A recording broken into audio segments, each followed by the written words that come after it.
Ohayo minasan dimanapun kalian berada, baik itu di dunia nyata maupun di dunia paralel. Kembali lagi dengan Mimin Mr. K di channel Oni Project. Oke, di video kali ini Mr. K Oni Project akan membahas tentang manga Jujutsu Kaisen chapter 151. Sebelum memulai pembahasannya, silahkan klik like dan subscribe-nya ya. Terima kasih. Oke, mari kita mulai pembahasannya. Chapter 151 ini merupakan chapter di mana Maki Zenin akan melanjutkan pembantaiannya terhadap para anggota klan Zenin. Kali ini dia akan bertarung melawan Naoya Zenin. Oke, di manga Jujutsu Kaisen chapter 151 kali ini kita diperlihatkan bahwa terdapat scene flashback tentang masa lalu dari Naoya Zenin dan juga Toji Zenin. Sedari kecil, Naoya Zenin merupakan anggota klan Zenin yang dianggap sebagai manusia jenius. Kemampuan dan juga energi kutukan yang dimilikinya telah melebihi rata-rata manusia lain. Semua hal yang dibutuhkan telah diberikan kepada Naoya Zenin, seperti layaknya anak yang dimanjakan oleh orang tuanya. Bahkan nih, para anggota klan Zenin juga telah menganggap Naoya sebagai orang yang cocok untuk menjadi ketua klan Zenin selanjutnya menggantikan ayahnya yang bernama Naobito Zenin.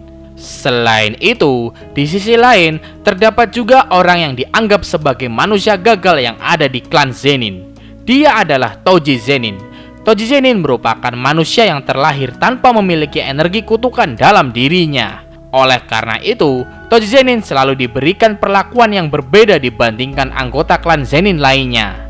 Seperti layaknya Maki dan Mai, Toji Zenin juga selalu dikucilkan dan disiksa oleh para anggota klan Zenin. Lalu pada saat Naoya Zenin masih bocil, Naoya Zenin begitu sangat penasaran dengan sosok Toji Zenin yang telah dianggap sebagai kegagalan dalam keluarga klan Zenin.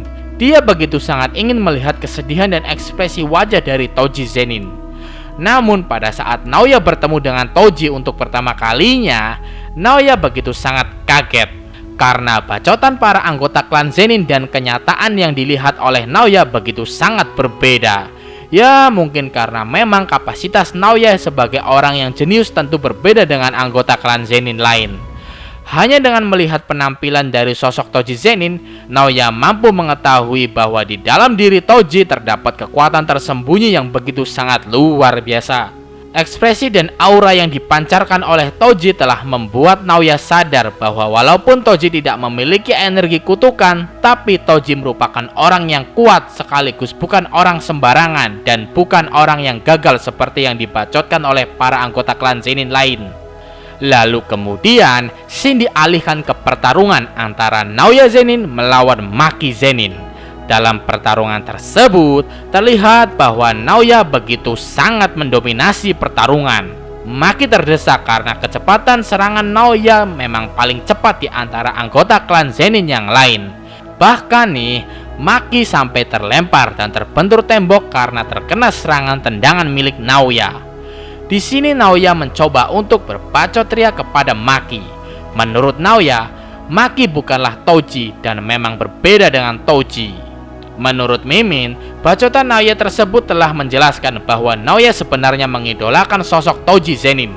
Itu karena bacotan Naoya tersebut bisa membuktikan bahwa Naoya sejak dulu mungkin telah mencari tahu tentang Toji dan dia memang telah mengetahui banyak hal tentang Toji. Oleh karena itu, Naoya seperti tidak terima apabila Maki disamakan dengan Toji. Lalu selain itu, terdapat juga penjelasan Naoya tentang Toji yang dapat menguatkan pendapat Mimin tersebut. Di situ dijelaskan bahwa alasan kenapa banyak orang membenci dan menganggap Toji gagal itu karena Toji merupakan manusia yang memiliki kekuatan sejati di dalam dirinya. Oleh karena itu, kebanyakan orang yang lebih lemah dari Toji tidak pernah bisa memahaminya. Satu-satunya orang yang mungkin bisa memahami Toji hanyalah Gojo Satoru. Karena Gojo Satoru memiliki kekuatan yang setara dengan Toji dan mungkin lebih kuat dari Toji. Pujian demi pujian yang diberikan Naoya kepada Toji tentu bisa membuktikan bahwa Naoya memang mengidolakan Toji. Oke, kita lanjut ke pertarungan Maki dan Naoya. Teknik yang digunakan oleh Naoya untuk melawan Maki merupakan teknik yang sama seperti milik ayahnya yang bernama Naobito Zenin, yaitu teknik kutukan proyeksi. Teknik tersebut merupakan teknik yang bisa membuat kepala Mimin hampir pecah. Pusing bos. Di sini Mimin akan mencoba menjelaskan teknik tersebut sesuai pemahaman Mimin saja ya. Teknik proyeksi merupakan teknik yang berdasar kepada hukum fisika aturan 1:24 fps, di mana aturan tersebut juga bergantung kepada massa dan kecepatan. Hayo, pusing kan? Penjelasan sederhananya seperti ini. Teknik proyeksi bisa aktif apabila sang pengguna menyentuh targetnya. Dengan demikian, apabila Naoya mengaktifkan teknik proyeksinya tersebut, maka Naoya harus bergerak sesuai dengan kecepatan aturan 1:24 fps. Begitu juga dengan target yang disentuhnya. Targetnya juga harus mengikuti kecepatan aturan 1:24 fps. Jika salah satu atau keduanya melanggar aturan tersebut, maka teknik tersebut akan memberikan efek yang dapat memberhentikan gerakan selama 1 detik kepada yang melanggar. Teknik ini akan selalu berfungsi sesuai dengan akurasi gerakan aturan fisika 1:24 fps. Semakin tepat akurasi gerakannya, maka teknik tersebut akan memberikan peningkatan kecepatan kepada Naoya ataupun Maki. Begitu juga sebaliknya, semakin gerakannya tidak akurat, maka tubuh Naoya ataupun Maki akan berhenti selama 1 detik. Intinya, dalam teknik ini, Naoya memaksa Maki untuk mengikuti aturannya, di mana Maki tidak pernah berlatih menggunakan teknik tersebut. Tentunya hal tersebut akan sangat merugikan Maki. Namun sebenarnya menurut Mimin, Naoya begitu sangat bodoh. Mungkin emang kebanyakan karakter-karakter di anime emang sering memberikan penjelasan tentang kekuatannya kepada musuhnya. Jadi, musuhnya bisa memahaminya. Karena penjelasan Naoya tersebut, Maki jadi mengerti tentang teknik proyeksi milik Naoya. Oleh karena itu, di sini Maki sangat pintar. Untuk mengatasi teknik proyeksi milik Naoya, daripada harus bergerak dan melanggar aturan fisika, Maki lebih memilih diam dan menghitung timing sesuai dengan aturan fisika 1:24 fps. Cara hitungnya silahkan kalian cari sendiri ya teman-teman, di mbah Google atau di mana ya. Setelah menghitungnya dengan tepat, Maki baru akan bergerak dengan satu gerakan, yaitu gerakan memukul Naoya dengan sekuat tenaga.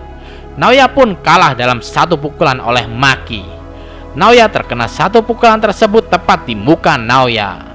Sebagai informasi saja, sebenarnya pada pertarungan antara Maki dan Naoya, Maki saat itu dalam keadaan kehabisan banyak darah karena sebelumnya telah terkena serangan demi serangan dari Ogi dan skuad terkuat Hei. Namun Maki tetap bisa mengalahkan Naoya yang pada saat itu masih dalam keadaan prima. Tentu setelah kekalahan Naoya kali ini, dapat kita simpulkan bahwa Naoya memanglah orang yang jenius tapi ampas. Itu karena Naoya sudah kalah 3 kali oleh Choso, Yuta, dan yang terakhir ini Maki. Oke, seperti itulah akhir dari kisah pembantaian Maki terhadap para anggota klan Zenin di manga Jujutsu Kaisen chapter 151. Mohon maafkan Mr. K apabila terdapat kesalahan dalam pembahasan ini. Arigatou gozaimasu and see you di next video.